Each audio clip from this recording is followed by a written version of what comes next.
তুই তো গরুর মতো। ছাড়ো। গুড। তোরে যে কে বিয়ে করবে, মানে যেই অভাগা তোরে বিয়ে করবে তার তো জীবন পুরাই শেষ, পুরো কয়লা হয়ে যাবে।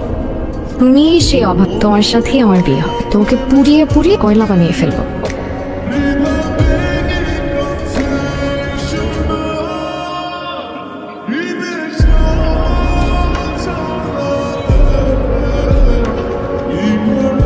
মাছের ডিম আমি খাবো। আমি আগে বলছি আমি হবো। আমি খাবো। তোর কিন্তু পেট খারাপ করবে, আমাকে একটু দে। করুক। আমি তো নজর দিব। দাও। ইলিশের ডিম তো আমার পেটেই যাবে। খাও। অর্ধেকটা দিয়ে দিলি যে। তুমি একটা ছোচা বিড়াল তো, তাই দিলাম।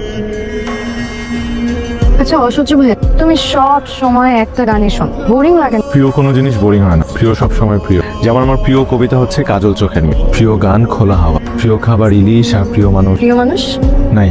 কবে তোমার এই গ্যাপের মধ্যে প্রিয় মানুষের নাম বসবে? জানি না, তবে এটা জানি কোনো এক পূর্ণিমা রাত খোলা হাওয়া গান বাজবে, আমি থমকে থাকা মেয়েটার দিকে তাকিয়ে বল, শোনো কাজল চোখের মেয়ে, আমার দিবস কাটে বিবশ হয়ে তোমার চোখেছে আকাশ।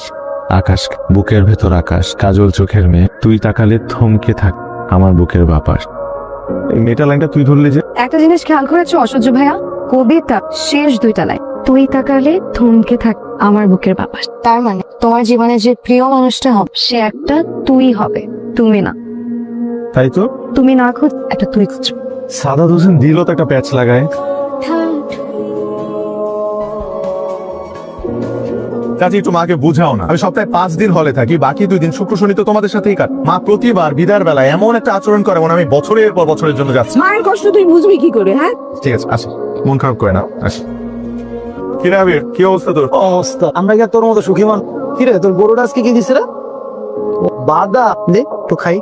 বাদাম একেবারে ছিলে দিয়েছে, শুধু মুখে তুলে দেওয়া বাকি রয়ে। এত খেয়াল রাখি, তবু আমার চোখ দুটো তোমার কাছে সুন্দর হতে পারলো না, গরুর চোখই রয়ে গেল। নাড়ু বেশি করে নারকেল গুড় দিয়ে নাড়ু বানিয়েছি, মজা করে খাবে আর আমাকে গরু বলে গালি দিবে। আমার কাছে মনে হয় গরুটা তোর ভালোবাসে, ও তোর প্রেমে পড়ছে। এই বেটা, এই দিকে পাগল হয়ে গেছিস? ও আমার কাছে জানি না কেন জানি মনে হয়। এই প্রীতির কি খবর রে? তুই তো আমার ওর প্রেমে আগুন উড়াইতেছো। শোন আমি খবর নিয়েছি, মানে সিটটা এখনো খালি আছে। এটা চোখ দুটো অনেক সুন্দর যাবে।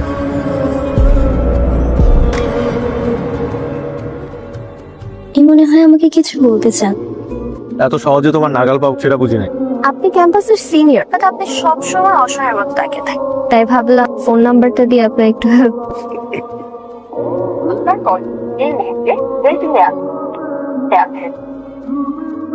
এত কথা কার সাথে শুনি? যার সাথে ইচ্ছা তার সাথে। তুই এতবার কল দিচ্ছিস কেন সেটা বল। বুধবার হিমু ভাইয়ের বাড়িতে, বুধবার ক্লাস শেষ করে সোজা বাসায় চলে আসবো। চলো তো আসতেই হয়।